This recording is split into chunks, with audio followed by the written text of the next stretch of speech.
Back to abdominal cancer day YouTube channel. Abdominal cancer treatment एक बहुत ही challenging phase है, तो कई लोगों को ये सवाल रहते हैं कि उसके बाद हम अपनी नॉर्मल लाइफ में वापस कैसे आ सकते हैं। तो सर आज का जो सवाल है वो यही है कि एब्डोमिनल कैंसर के ट्रीटमेंट के बाद में एक पेशेंट, एक आदमी मतलब अपनी नॉर्मल लाइफ में, नॉर्मल सोसाइटी में वो कैसे वापस आ सकते हैं, कैसे रिहैबिलिटेट हो सकते हैं। That we want. Very important question and very important problem also existing in our society and in the minds of the patient.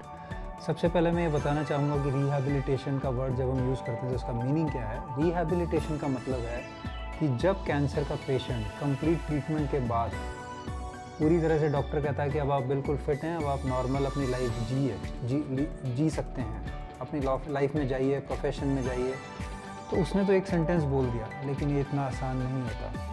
Cancer का लेबल लगते ही पेशेंट को इतना ज़्यादा मानसिक रूप से ट्रॉमा होता है, मेंटल ट्रॉमा होता है। उसके बाद पहले तो ये न्यूज़ ट्रॉमा देती है कि कैंसर हो गया, क्योंकि कैंसर का रिलेशन सीधा आदमी डेथ से लगाता है। उससे निकलने के बाद फिर सेकंड ट्रॉमा ये होता है कि जो ट्रीटमेंट का प्रोसेस है, चाहे वो सिर्फ ऑपरेशन से हो, चाहे कीमो रेडिएशन के साथ हो, वो थोड़ा सा लंबा, और ये तीनों ट्रीटमेंट मरीज़ को तकलीफ़ देने वाले होते हैं और थोड़े लंबे होते हैं, तो इससे रिकवरी फेज़ भी थोड़ा लंबा होता है। ये सारी चीज़ें करने में मिनिमम 21 डेज से लेके 9 मंथ्स तक का समय लग सकता है, डिपेंडिंग कि कौन सी स्टेज के कैंसर का इलाज हो रहा है और सिर्फ सर्जरी या सर्जरी के साथ कीमो रेडिएशन की भी इस्तेमाल हो रहा है।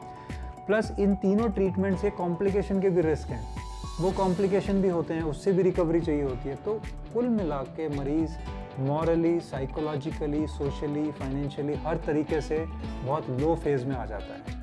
अब कैंसर ठीक होने के बाद उसको वापस नॉर्मल लाइफ में आने का मतलब है कि उसको हमें ऐसा हैंड होल्डिंग करना है कि वो अपना प्रोफेशन वापस से ज्वाइन करे, प्रोडक्टिव हो, वो अपनी फैमिली लाइफ ढंग से नॉर्मल लाइफ तरीके से जी पाए, सोसाइटी उसे एक्सेप्ट कर ले, और सबसे इम्पॉर्टेंटली इन चारों के अलावा वो खुद अपने आप को एक्सेप्ट कर ले कि he is absolutely normal in his own mind, in his और हर ओन माइंड। सो रिहैबिलिटेशन के 3-4 फेजेस हैं, जो सबसे पहले पेशेंट से शुरू होता है। पेशेंट को सबसे पहले ये मानना है, अगर डॉक्टर ने बोल दिया कि अब आप बिल्कुल फ्री हो, तो उसको मानना है कि मैं ठीक हो गया। आप जैसे कोई भी बीमारी से ठीक होके जाते हो कैंसर के अलावा, तो जो डॉक्टर बोल देता है आप ठीक हो गए, तो आप माइंड से भी उस बीमारी को निकाल देते हो। आपको थोड़ी मेहनत लगेगी, लेकिन ये करना ही पड़ेगा अगर आपको प्रॉपर तरीके से रिहैबिलिटेट होना है। तो सबसे पहले खुद मानिए कि हाँ मैं अब कैंसर से ठीक हो गया हूँ। Be confident, don't play the sympathy card. अपने लिए, खुद के लिए सिंपैथी पहले तो खुद बंद करिए कि मैं तो भाई एक कैंसर सर्वाइवर हूँ। हाँ, प्राउडली बोलिए कि मैं कैंसर सर्वाइवर हूँ, not as a fear factor कि नहीं भाई मेरे को तो कैंसर हुआ है, मैं ठीक हुआ हूँ, मेरे को ये नहीं करना, वो नहीं करना। सेकंड मैसेज जो फैमिली को ध्यान रखना है कि जब कैंसर पेशेंट ठीक होकर घर जाए तो उसका उतना ही ध्यान रखे जितना वो कैंसर होने से पहले उस व्यक्ति का ध्यान रखते थे अपने रिस्पेक्टिव रिलेशनशिप में। फॉर एग्जाम्पल, हमारे कई पेशेंट्स हैं, जैसे मान लेते हैं आदमी को कैंसर हुआ, हमने ठीक करके घर भेजा, अब घर पे वाइफ और बच्चे आउट ऑफ फियर, उनकी इंटेंशन अच्छी है, वो पेशेंट का भला चाहते हैं, लेकिन वो अनजाने में इस फियर के चक्कर में मरीज़ को साइकोलॉजिकली ठीक ही नहीं होने देते, रिहैबिलिटेट नहीं होने देते। जैसे अब आप रेस्ट कर लो, बहुत देर बैठ लिए, आप ये मत खाओ, अरे आप उनसे मत मिलो, अरे आप बाहर मत जाओ, ऑफिस मत जाओ, गाड़ी मत चलाओ, स्कूटर मत चलाओ, मत करिए ये। अगर डॉक्टर ने बोला है कि कैंसर से ठीक है, अब आप नॉर्मल लाइफ लीड करिए, तो आप उनको नॉर्मल लाइफ लीड करने दीजिए। उनका उतना ही ध्यान रखिए जितना आप अदरवाइज बिना कैंसर के रखते थे, जिससे वो साइकोलॉजिकली, वो शरीर, वो कैंसर से ठीक हुआ मरीज़ ये रीड कर पाए कि हाँ मैं अब ठीक हूँ बिल्कुल। थर्ड रोल आता है पड़ोसियों का और हमारे समाज के व्यक्तियों का। मैं आपको एक एग्जांपल बताता हूँ। हमारे खुद के ट्रीटेड पेशेंट्स एक दिन आके हमें बोले कि डॉक्टर साहब कैंसर से तो ठीक हो गई, लेकिन अभी मेरे ऐसे एक्सपीरियंस है कि मेरे को लगता है कि मैं क्यों बची। मैंने कहा क्यों, क्या हो गया?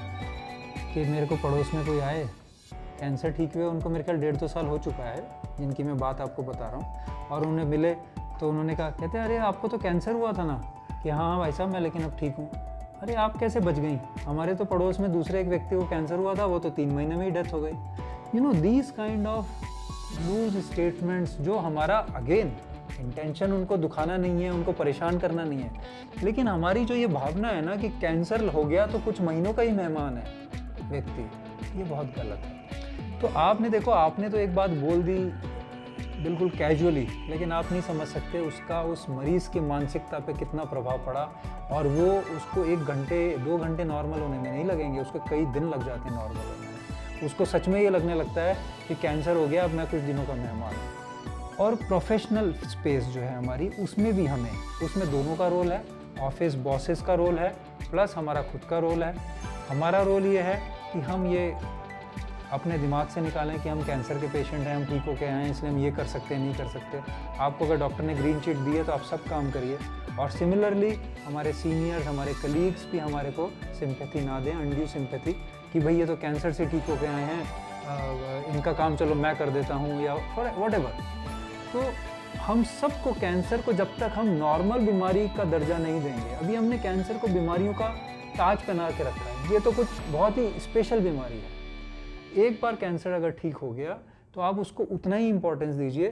फ़र्क सिर्फ कैंसर के और दूसरे मरीजों में ये है कि कैंसर के मरीज़ को कुछ महीने में रिपीट टेस्टिंग के लिए जाना ज़रूरी है, बस। इसके अलावा कई मरीज़ मुझसे पूछते हैं कि नहीं, हमें ये डर नहीं निकल रहा कि कैंसर दोबारा तो नहीं हो जाएगा। तो उनका डर निकालने के लिए मैं आज ये आप सबको बोलना चाहता हूँ कि जितना रिस्क उनको दोबारा होने का है, ऐसा नहीं है जिसको आज तक कैंसर नहीं हुआ उसको पहली बार कैंसर नहीं हो सकता। कोई भी व्यक्ति ऐसा नहीं है जो ये क्लेम कर दे कि मेरे को ज़िंदगी में कभी कैंसर नहीं हो सकता। किसी भी व्यक्ति को कैंसर पहली बार भी हो सकता है और दोबारा भी हो सकता है। तो इस डर में जीने का कोई मतलब ही नहीं है। तो कैंसर से प्लीज़ रिहैबिलिटेशन होने का लिए कैंसर पेशेंट्स को रिहैबिलिटेट करने के लिए हम सबको कलेक्टिवली एफर्ट्स करने पड़ेंगे और इस बीमारी को अनड्यू सिग्निफिकेंस जो हमने दी हुई है उससे कम उस पर लेकर आएंगे, जिससे कि हम इन पेशेंट्स को फिजिकल क्योर देने के साथ साथ साइकोलॉजिकल, मेंटल और सोशल क्योर भी दे पाएँ। सो जैसा कि आपने देखा, ये वीडियो बहुत इंपॉर्टेंट है उन लोगों के लिए जिन्होंने रिसेंटली आफ्टर ट्रीटमेंट क्योर लिया है, या रिसेंटली जो कि एब्डोमिनल कैंसर से ट्रीट होके हैं। तो अगर ये वीडियो आपको पसंद आई है तो इसे ज़रूर लाइक करें और अपने फ्रेंड्स और फैमिली के साथ ज़रूर शेयर करें। आगे आने वाली वीडियो में हम ज़रूर मिलेंगे एक खास सवाल के साथ।